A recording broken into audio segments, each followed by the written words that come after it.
As you've seen there, Honorable Kabiru Amadou joins us next. He's a member representing Gusau Safe Federal Constituency in Zamfara State. He joins us virtually. Good morning and thank you for joining us on the program today. Well, you have consistently spoken up about the challenges security-wise, what is going on, what we need to do to ensure that we at least stave off all of these threats in Zamfara and its environs. But only recently, the report came through that about some core members, 8 of them, even though the report indicated there were actually 11, 3 escaped. And so this is an incident that the core is dealing with at the moment, along several other issues. So from what you had observed previously and what is currently going on now, what efforts can you say is on ground? Has anything improved whatsoever? Okay. Thank you for having me, and good morning, viewers. Like I spoke the other time, the security situation in Zamfara State is no longer a breaking news. It is always happening there and then, in the entire state. Like I said the other time, we expect more from the security agencies, which I think recently we got a lot of responses from the military or from the entire security in the states. I think recently even the visit of the Chief of Army Staff is really encouraging, and we are happy the way he came to Zamfara State. I think not only Zamfara State, indeed, I think the whole of Northwest.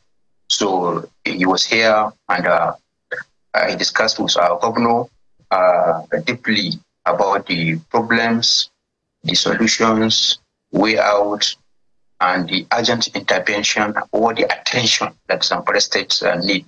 Which he promised us that we will see changes within 2, 3, 5 weeks.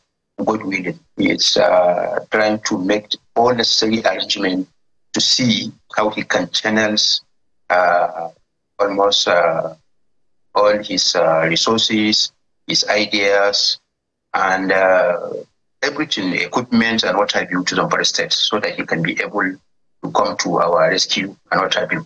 And you know, the reason why the attacks is always high is because the bandits want us to respond to their requests. They have a request that they want us to come on the table, or they want a negotiation, which we believe it's not a way. It's not a way out, considering that previous government tried that in all angles, but it didn't work.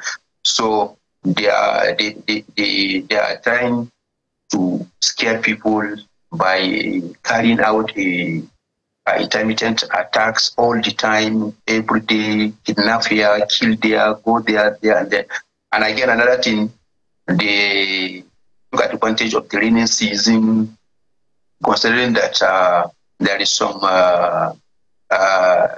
areas where the military cannot be able to access because of there is no roads, and their vehicles cannot be able to go through to that places. So the response from the security agencies is quite encouraging these days. We are happy with their work. We are happy the way they all try to pay attention to the state, especially the military.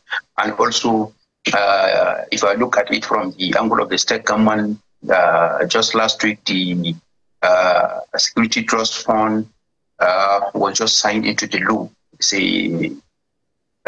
a law which is initiated by the executive governor, and the Jangwa State Assembly just passed it last week, and the governor assented into the law, which is also another way in helping or in finding the lasting solution of this issue of insecurity states. What is it that these terrorists want? What is this demand that you speak about?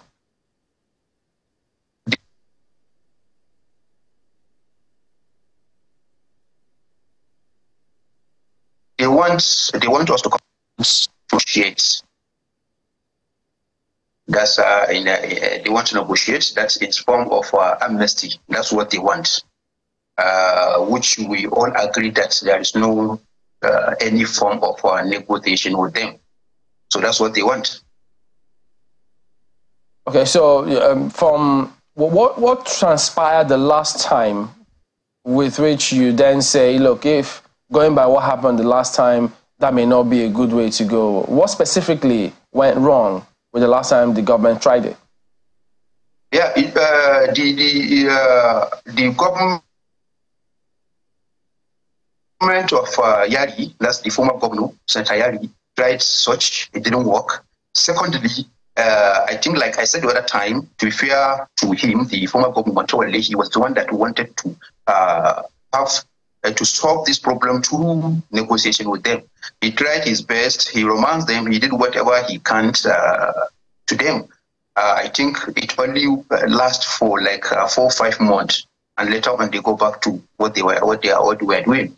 So even if you negotiate with them, the major problem is they have different camps, they have different group leaders, and even between themselves, there is no synergy between them. There is no unity. You cannot say if there is a bandit of Saipe local government, for example. If you negotiate with those in Saipe local government, that entire Saipe local government, it doesn't mean that the one in Bukuyum or in the Maradun will not attack you. So that's the major problems. They have different camps, different group leaders, and even between themselves, there's no synergy between themselves. So even if you negotiate, there's no way you will negotiate with them. There's no way. It's too difficult. It's too difficult, and you cannot keep to their demands, because if you negotiate with them, they will task you some amount of money that they want to be paying to them every month, which is not going to be possible. So that's the major problem. Zamfara continues to confound a lot of people. I mean, for a number of people, they wonder why the situation in Zamfara is intractable. Some people have put it down to the mineral resource that is currently found in Zamfara in large quantities, gold. And they think that that's the reason why, there is an attempt to destabilize the state so that people can, get to those resources unchecked. How big an influence do you think that the mineral resource, that's gold, has on the security situation? And if you think that there is a link, what are some of the solutions that you think that people, governments can come up with to bring this under control? Actually, the issue of mineral resources is part of the problems that caused this issue of insecurity in the states for over a decade ago. And it's a different stories. There is some that believe what brought this issue is issue between smugglers and the custom. There is also another version between the farmers and the herders. So, but the major ones is the farmers and the herders, and also the issue of mineral resources in the states. Currently, there is this ban from the federal government that no any mineral exploitation in the state. There is nothing. But the major problem we are having, there is still an illegal mining, which is taking place inside those areas, and only people that have access with the bandits that can go directly into those areas and get what they want. So there is so many complex story about it that the security that's supposed to man the area, they are not doing what they are supposed to do. That's number one. Number two, like I said, all the people that have access to that illegal mining now, they have access to those bandits. So if you look at it literally, it's connected, because now the mining is not legally taking place. Already the federal government has banned it, but still there is some people that is taking the advantage and doing it in that way. So, like I said like I always used to say, for these problems to come to an end, the insecurity of Zamfara State, number one, the security agencies must take the war to the camps of these bandits. We have to take the war to their camps. We have to just agree. We have to plan on how are we going to destroy those their camps, because they have camps across the 14 local governments of the states all over. Again, we are always preaching and appealing to our people. Our people must cooperate with the security agencies, because our people knew all the terrains of these bandits. They even know their houses within them. And it's part of the major problem that the security are encountering. Lack of proper information that will help the security to carry out attacks to these bandits. Sometimes you see whenever the security agencies had the information or the movement of the bandits, by the time they pass through a particular community to that area where the bandit is carrying out attack, or where the bandit is trying to carry out attack, before they got there, the bandit already escaped, because they already had the information that the security are on the way coming to you. So we are trying to sensitize through our people that they have to remove that fear. Because sometimes the information they were given to bandits sometimes is out of their hand. Because sometimes bandits will tell you that, look, you are doing this vulcanizer in this road. Anytime that security agencies, any of the security that passed on this road, and you didn't call us and tell us that social security is coming, whenever security attack us, we are going to kill your father, we are going to kill your mother, we're going to kill you because we know you, you are so this, you are so that. So you see, it's something that sometimes they put that fear into them. So sometimes they don't have an option unless to try as much as you can to tell the security agencies that, to tell the bandits that the security are coming. So now it's a two ways. Like I said in the first place, the security agencies must do everything possible to carry out attacks to this to their camps. Let me just ask you, just very quickly, you know, Zamfara directly borders Niger. We've closed the border with Niger over the coup that has happened in that country. Has it had any effect on the security situation and perhaps also the economy of Zamfara State? Yeah, you see, the reason why we don't want this war, the border we have with the Niger Republic, the security agency of the Niger Republic are trying to man their border, are trying to stop illegal flows of arms through the border to Nigeria. So with this kind of situation that we are with the Niger, we are afraid if they just allow the border open and they did not, they stopped doing what they were doing to help us to prevent inflows of arms to the country.